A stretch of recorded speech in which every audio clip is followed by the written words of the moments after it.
जय हिंद साथियों, आप सभी का स्वागत है आपके अपने परिवार मैथ्स गुरु मनीष में। दोस्तों, मैं हूं एमके एक्सपर्ट और आप सभी कैसे हैं एक बार नीचे कमेंट बॉक्स में ज़रूर बताइएगा। और आप लोग का एग्ज़ाम जो है ख़त्म हो चुका है, तो एग्ज़ाम कैसा गया निश्चित रूप से आप नीचे कमेंट बॉक्स में बताएंगे आप सभी। और आज का जो ये वीडियो आपका है आप सबों का एग्ज़ाम ख़त्म हो गया है। माता सरस्वती की कृपा से आप सबों का एग्ज़ाम बेहतर गया होगा निश्चित रूप से, ठीक है ना। क्योंकि आप लोगों ने जो मेहनत किया है बोर्ड एग्ज़ाम के लिए बहुत ही काबिल तारीफ़ था। यदि आपने लगातार मेहनत की है, ठीक है, तो निश्चित रूप से आपको जो है सफलता मिलेगी और बेहतर अंकों से आपको सफलता मिलेगी, ठीक है ना। बाद बाकी आज आप लोग को जो है कुछ बताने आए हैं कि यदि आपने 12th का एग्ज़ाम दे लिया है, ठीक है, यदि आपका एग्ज़ाम हो गया है तो अब आपको जो है आपके मन में ये सारी चीज़ें चल रही होगी कि अब हमको थोड़ा सा घूमना चाहिए, थोड़ा सा मौसी के यहाँ, नानी के यहाँ, फूआ के यहाँ, दादी के यहाँ, मतलब अलग अलग चीज़ें, कहीं दोस्तों के साथ घूमने जाना चाहिए, थोड़ा सा आराम कर लेते हैं, थोड़ा सा जो है अब मौज कर लेते हैं, ठीक है। तो ठीक है, ये सारी चीज़ें तो हैं, ये सारी चीज़ लाइफ का ही एक पार्ट है, तो ये चीज़ें तो आपको करना ही चाहिए। लेकिन जो आपका लक्ष्य है, जो आपका गोल है, जो आपको अचीव करना है, उसे आपको नहीं भूलना चाहिए। देखिए, यहाँ पर इनके द्वारा कही गई बातें हैं और इन्हें कौन नहीं जानता, ठीक है ना। कहते हैं कि संघर्ष में आदमी अकेला होता है, सफलता में दुनिया उसके साथ होती है। जब आप संघर्ष कर रहे हो ना बाबू, मतलब अपनी मंजिल को पाने के लिए जब आप संघर्ष कर रहे हो, तो उस समय आप बिल्कुल अकेला रहेंगे, आपके साथ कोई नहीं होगा उस समय, ठीक है। आपके साथ संघर्ष करने में कोई नहीं होगा, लेकिन जब आप सफलता को प्राप्त कर लेते हैं तो पूरी दुनिया आपके साथ होती है, पूरी कायनात आपके साथ होती है, ठीक है। और तब जाकर आपको लगता है कि हमने कुछ अचीव किया है अपनी ज़िंदगी में, ठीक है। जहाँ आप खड़े होते हैं लाइन वहीं से शुरू होती है, ठीक है ना। देखिए फिर क्या लिखते हैं कि जब जब उस पर जग हंसा है तब तब उसी ने इतिहास रचा है। यहाँ पर हम ये कहना चाहेंगे कि जिस जिस पर दुनिया ने हंसा है उसने इतिहास रचा है, ठीक है। तो यदि आपको देखकर कोई हंस रहा है आपके ऊपर, आपकी मजाक उड़ा रहा है, आपके मेहनत को लोग मजाक समझ रहे हैं, तो उसको जवाब देने की ज़रूरत नहीं है, ठीक है ना। जवाब देने की ज़रूरत नहीं है। आप कुछ ऐसा कर जाइए कि उसका जवाब उसको पुनः अपने आप मिल जाए, आपको कहने की भी ज़रूरत ना हो, ठीक है ना। चलिए, तो ये सारी चीज़ें तो आपको करनी है। लेकिन यदि आप क्लास 12th का एग्ज़ाम दे लिए हैं, तो एग्ज़ाम देने के बाद आपको अंदाज़ा भी लग गया होगा कि हमारा रिजल्ट कैसा आने वाला है, किस प्रकार का हमारा रिजल्ट आएगा। तो आपको जो है रिजल्ट का बिना टेंशन किए अब, ठीक है, आप अपने आप को एक बार आंक लिए कि हमारी तैयारी कितनी है, हमने किस तरीके से पढ़ाई किया है। तो अब आप अपने सामर्थ्य के अनुसार, जो आपका सामर्थ्य है उसके अनुसार एक गोल फिक्स करें निश्चित रूप से। क्योंकि कहा गया है कि बिना गोल का आपका जो लाइफ है ना किसी काम का नहीं है। मतलब आपको एक टारगेट फिक्स करना पड़ेगा, ठीक है। एक टारगेट आपको फिक्स करना पड़ेगा। अब उस टारगेट को पाने के लिए आपको जो है हर रोज मेहनत करना पड़ेगा, ठीक है। और वो टारगेट आप अपने सामर्थ्य के अनुसार ही सेट करें तो ज्यादा बेहतर है, ठीक है। जैसे आप 12th पास आउट होते हैं तो बहुत सारी चीजें यहां से खुल जाती है, बहुत सारे रास्ते यहां से खुल जाते हैं कि लेकिन उन सभी रास्तों में आपको कौन से रास्ते पर चलना है, आपको किस दिशा में जाना है, आपका टारगेट क्या है, आपका गोल क्या है, आप क्या पाना चाह रहे हैं, आपको किस कार्य में मन लग रहा है, आपको कौन सा काम करना है, ठीक है ना। ये डिपेंड करता है आपके ऊपर, ठीक है। ये किसी दूसरे के प्रेशर पर नहीं हो पाएगा। यदि कोई आपके मन में कुछ और चल रहा है, यदि कोई दूसरा कहे कि तुमको ये करना है, आप नहीं कर पाइएगा। इसलिए ये जो टारगेट है, ये जो गोल है, आपको खुद फिक्स करना पड़ेगा। आप अपने सामर्थ्य के अनुसार, आप अपनी इच्छा के अनुसार, आप अपने जो आपका दिल कह रहा होता है, ठीक है, जिस काम में आपको ज्यादा मन लग रहा है, जिस क्षेत्र में आपको जाने की ज्यादा इच्छा है, जो क्षेत्र आपके लिए जो है रुचि वाला है, ठीक है ना, आप उसे अभी इसी वक्त में एक बार फिक्स कर ले, ठीक है। और फिक्स करने के बाद ऐसा नहीं है कि अब आपको जो है पढ़ाई से दूर हो जाना है कुछ दिन के लिए, नहीं, ऐसे में नहीं चलेगा। ठीक है, थोड़ा सा एग्जाम का प्रेशर कम हुआ है तो थोड़ा सा भी इधर उधर करना है, लेकिन इसका ये कतई मतलब नहीं है कि आपको अब पूरा का पूरा फ्री मिल गया, आप अपनी मंजिल पर पहुंच गए। नहीं, ये तो एक सीढ़ी था, अभी जो आपने 12th का एग्जाम दिया है, इससे पहले आपने 10 का एग्जाम दिया होगा, तो ये एक सीढ़ी है जिस पर आपको जो है चढ़ना है, ठीक है, और चढ़कर आपको मंजिल तक पहुंचना है। ऐसे नहीं है कि आप मतलब मंजिल पर पहुंच गए, नहीं, अभी आपने कुछ चंद सीढ़ी को पार किया है, मंजिल तो आपकी अभी दूर है। अब उस मंजिल पर चलने के लिए, उस मंजिल तक पहुंचने के लिए आपको जो है सीढ़ी दर सीढ़ी चढ़ना पड़ेगा, लेकिन आपको मंजिल खुद फिक्स करना पड़ेगा कि आपको किस मंजिल पर पहुंचना है, आपका टारगेट क्या है, ठीक है। तो अभी ये जो वक्त है, मामू नाना के यहाँ तो चलिए टहल लेते हैं, घूम लेते हैं, मिल लेते हैं सभी लोगों से, जरूरी है, ये भी चीजें जरूरी है, ठीक है। इसके बाद आपको पढ़ाई का साथ नहीं छोड़ना है, ठीक है। यदि आप एग्जाम से पहले 5 घंटा, 6 घंटा, 7 घंटा पढ़ रहे हैं और अभी आप बिल्कुल शून्य हो जाएंगे, तो फिर उस टारगेट पर पहुंचने में आपको काफ़ी परेशानी होगी, बहुत कठिनाइयों का सामना करना पड़ेगा। इसलिए आप पढ़ाई से जुड़े रहें, 2 घंटे 3 घंटे जो है, अभी भी आप 2 घंटे 2.5 घंटा मेहनत करें, ठीक है, पढ़ें, और जो आपको रुचि आ रहा है, जिस पर आपको ज़्यादा इंटरेस्ट आ रहा है, आप उन सब्जेक्ट को पढ़ें, आप उसी के क्षेत्र में जो है यदि बेहतर करना चाह रहे हैं तो करें, ठीक है ना। हाँ, तो इसके लिए जो है आपको बस एक बार टारगेट फिक्स कर लेने की जरूरत है। जब आप टारगेट फिक्स कर लेंगे तो आपको उस मंजिल पर पहुंचना आसान हो जाएगा। जैसे एक छोटी बात समझिए, मान लीजिए कि यदि आपको कोलकाता जाना है, तो फिर आप रेलवे स्टेशन जाकर कोलकाता वाली गाड़ी पकड़ेंगे? नहीं, यदि आपने रेलवे स्टेशन जाकर दिल्ली वाली गाड़ी पकड़ ली तो क्या आप कोलकाता पहुंच पाइएगा? नहीं पहुंच पाइएगा। यानी कहने का यह मतलब है कि आपकी मंजिल यदि कोलकाता है तो आपको रेलवे स्टेशन जाकर कोलकाता वाली गाड़ी पकड़नी होगी। यदि आपके मन में मंजिल है कि मुझे डिफेंस में जाना है, अच्छा, डिफेंस में भी बहुत सारी अलग अलग चीजें हैं, ठीक है, हम थोड़ा सा आपको बता ही देते हैं। अभी डिफेंस में भी बहुत सारे अलग अलग चीजें हैं, ठीक है, जैसे इंडियन आर्मी हो गया, उसमें भी अलग कई प्रकार के पोस्ट आते हैं। जैसे आपका 3 प्रकार की सेना है, जल सेना, थल सेना और वायु सेना।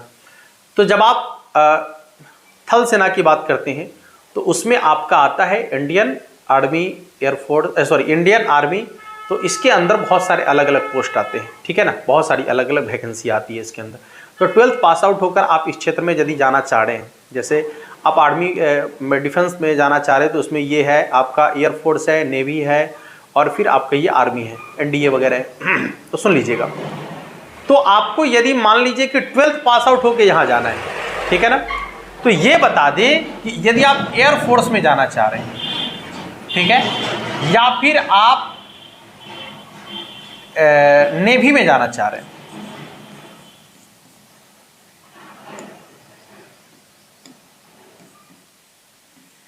ठीक है ना, एयरफोर्स या यदि नेवी में जाना चाह रहे हैं, एनडीए में जाना चाह रहे हैं, नेशनल डिफेंस एकेडमी, यदि आप इनमें जाना चाह रहे हैं, तो आपको जो है इसकी बात बता दें कि एयरफोर्स और नेवी के लिए आपका जो 12th है उसमें आपको फिजिक्स, केमिस्ट्री, मैथमेटिक्स और इंग्लिश, इसमें बेहतर अंक होना चाहिए, ठीक है। हाँ, इसमें नॉर्मली आपका जो नोटिफिकेशन आता है, जो इसके बोर्ड की तरफ से जो है जारी किया जाता है, उसमें यह कहा जाता है कि कम से कम 60% एबव होना चाहिए। लेकिन हम आपको बता दें कि 80% आपको एबव मार्क्स आना चाहिए नेवी, एयरफोर्स के लिए, ठीक है ना। और उसमें भी कौन कौन सा सब्जेक्ट है, तो फिजिक्स, मैथमेटिक्स और इंग्लिश नेसेसरी है एकदम, ठीक है। बायो वालों के लिए फिर इसमें नहीं आता है। क्लियर हो गया, ये बातें आपको समझ में आ गई होगी। लेकिन यदि आप आर्मी में जाना चाह रहे हैं तो आपका कोई भी स्ट्रीम है, कोई फर्क नहीं पड़ता है, आप जो है उसमें जा सकते हैं, कोई दिक्कत नहीं है। लेकिन इस दोनों में यदि आपको जाना है तो उसके लिए आपको जो है ये करना पड़ेगा। फिर एनडीए वगैरह में भी आप एनडीए वगैरह के भी ट्राई कर सकते हैं, जो 12th के बाद होता है, ठीक है। तो ये हो गया डिफेंस लाइन में। डिफेंस लाइन में भी यदि जाने की इच्छा है, यदि आपका शारीरिक मापदंड ठीक है, पहले तो हम आपको यही कहेंगे कि आप अपने शारीरिक मापदंड को एक बार देख लीजिए, क्योंकि हाइट वगैरह जो है, ठीक है, यदि आपका 3 इंची 4 इंची यदि हाइट कम है, ठीक है ना, 5 इंची हाइट कम है तो फिर नॉर्मल, 1 इंची हाइट यदि कम है तो इसके लिए एक्सरसाइज वगैरह करेंगे तो ये संभव हो पाएगा। लेकिन यदि आपका 5 इंची 6 इंची हाइट कम है, ठीक है, आपके शरीर में कहीं पर कोई ऐसा समस्या है जिसकी वजह से आप जो है मेडिकल में अनफिट है, तो फिर आप इस क्षेत्र में ना जाए तो ज़्यादा बेहतर है।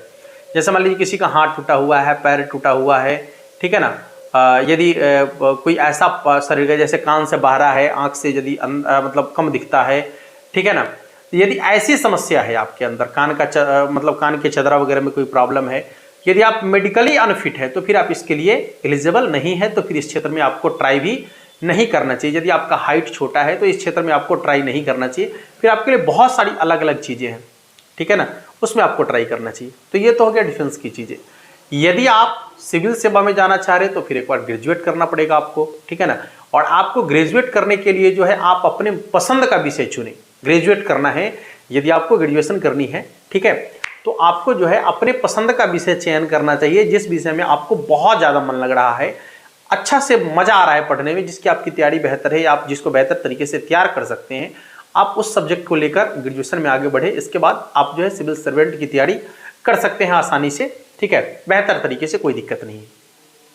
लेकिन यदि आप इधर जनरल कंपटीशन में जाना चाह रहे हैं, ठीक है, तो यदि आप जनरल कंपटीशन में जाना चाह रहे हैं तो उसके लिए आपका रेलवे है, बैंकिंग है, एसएससी है, ठीक है, ये आपका जो है मेन मतलब कहा जाता है, तो हब है यहाँ पर जॉब का।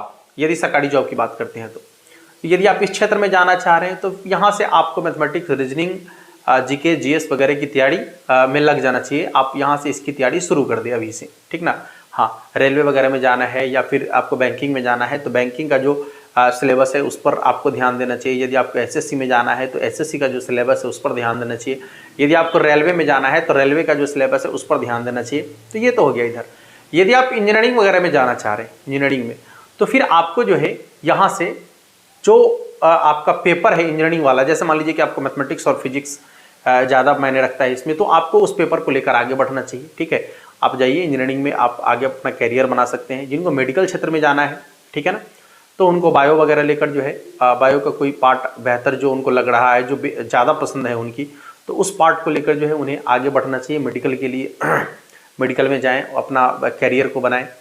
देखिए, हमारा जो मानना है और हमारा जो जहाँ तक ये लग रहा है कि आपको ये करनी चाहिए, हम आपको बता रहे हैं, ठीक है। बाद बाकी आपकी हॉबी के ऊपर डिपेंड करता है कि आप क्या करना चाह रहे हैं, ठीक है। आप इन्हीं क्षेत्र में से किसी एक को चयन करना है आपको, और इन्हीं में से आप जिसमें बेहतर करना चाह रहे हैं आप करें, कोई दिक्कत नहीं है। लेकिन उसकी शुरुआत जो है आपको यहीं से करनी पड़ेगी, ठीक है, और अभी से शुरुआत करनी पड़ेगी। यदि आपके अंदर जो आग है, जो आपके अंदर एक ज्वाला फूटी है एग्जाम के टाइम में, एग्जाम की तैयारी को लेकर, आप उसे ठंडा ना पड़ने दें, आप उसे सुलगते रहने दें, ठीक है। हाँ, उसमें जो है चिंगारी को पनपने दें, उसे बंद ना करें, ताकि जो है आपको आपके कैरियर का जो गोल है उसे अचीव करने में आपको कोई समस्या नहीं होगी, ठीक है। और आप आसानी से कैरियर को आसानी से जो है आप अचीवमेंट को पार कर सकते हैं। देखिए, नॉर्मली यदि आप एयरफोर्स और नेवी के लिए यदि आप तैयारी करना चाह रहे हैं तो आपको यहाँ से जो है ज़्यादा पढ़ने की ज़रूरत नहीं,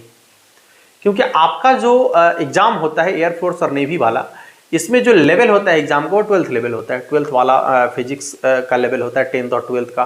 फिर जो मैथमेटिक्स का लेवल होता है वो अभी 10th और 12th लेवल का होता है, ठीक है। बस आपको जो है एक बार कॉन्सेप्ट की ज़रूरत है। एक बार यदि आप बेहतर ट्रिक के साथ कॉन्सेप्ट को देख लेते हैं, ठीक ना, तो आपका जो है एग्ज़ाम आसानी से यहाँ से क्लियर हो जाता है। इंग्लिश आपका वही होता है, इंग्लिश में थोड़ा सा आपको जो है अलग से पढ़ने की ज़रूरत है। बाद बाकी आपकी तैयारी यदि बेहतर है, यदि आपकी क्लास 12th की तैयारी बेहतर है, तो आपको थोड़ा सा मेहनत करके जो है आप इस क्षेत्र में जा सकते हैं, और ये बहुत ही बेहतर क्षेत्र है, ठीक है। जिनका मेडिकली जो फिट है उनके लिए, जिनका मेडिकली फिट नहीं है, फिर आप और भी बहुत सारी चीज़ें जिसमें आपको ट्राई करने की ज़रूरत है, ठीक है, और अपनी सफलता को प्राप्त करने की ज़रूरत है, ठीक है ना। बाद बाकी हम जो है क्लास 12th का जो एग्ज़ाम हुआ था आपका मैथमेटिक्स का, उसका आंसर शीट हम नहीं जारी किए थे अभी, जो है उसके लिए आपको वीडियो नहीं दे पाए थे हम, उसका आंसर की आपको जो है नहीं दे पाए थे हम, नहीं मिलवा पाए थे। रीज़न ये था कि मान लीजिए कि आप एग्ज़ाम दे रहे हैं और एग्ज़ाम मैथमेटिक्स का देकर आए, कल फिजिक्स का एग्ज़ाम है, और आज मैथमेटिक्स का एग्ज़ाम आप देकर आए और हम उसका जो है आंसर लेकर आपके सामने आ जाते, आप मिला तो लेते। लेकिन यदि मान लीजिए कि कोई ऐसा सवाल था, 4-5 सवाल जो आपसे बन रहा होने वाला होता है और उसको आप गलत करके आ जाते हैं, तो एक अलग प्रेशर उसके माइंड में होगा, और ये तो हमसे बन जाना चाहिए था, छूट कैसे गया, नहीं बन पाया। तो इसका एक अलग प्रेशर आपके माइंड में होता है, और जो अगला आपका एग्ज़ाम है, आप उस एग्ज़ाम को जो है बेहतर तरीके से आप पूरी एनर्जी के साथ नहीं दे पाएंगे। इसलिए जब आप एग्ज़ाम देकर आए तो उसका आंसर मिलाने का प्रयास ना करें, उसको छोड़ दें। फिर अगले पेपर जो है आप उसकी तैयारी करें, ठीक है। आप ये समझ के रखें कि जो हमने बनाया है वो 100% सत्य है और पूरा का पूरा हमने सही बना कर आया है, ठीक है। इससे आपको जो है अगले पेपर के लिए एकदम एनर्जी मिल जाएगा, और आप पूरी एनर्जी से जो है अगले पेपर की तैयारी कर पाएंगे, और तब जाकर आपका टोटल पेपर बेहतर हो पाएगा। यदि आप एग्जाम देकर आ रहे हैं, उसका आंसर मिला रहे हैं, तो दिन प्रतिदिन आपके ऊपर जो है मतलब एक प्रेशर सा होगा कि अरे ये गलती हो गया हमसे, ये गलती हो गया, अगला एग्जाम आपका खराब हो जाएगा। इसलिए हम जो इसका आंसर की लेकर नहीं आए थे। यदि आप कहेंगे तो अब इसका आंसर की हम आपको दे सकते हैं, अब इसका पूरा सॉल्यूशन आपको दे सकते हैं लाइव क्लास के माध्यम से। आप लोग लाइव में आकर जो है इसका आंसर मिला सकते हैं। ठीक है, तो ये जानकारी आप लोग को देना था और ये जानकारी बहुत ही जरूरी है आप लोग के लिए, क्योंकि आप लोग एग्जाम के बाद थोड़ा सा सुस्त हो जाते हैं। ऐसा करने की जरूरत नहीं है। ठीक है, लगे रहिए अपने गोल को प्राप्त करने में। आप सभी मिलते हैं फिर नेक्स्ट क्लास में। तब तक के लिए आप सभी को जय हिंद।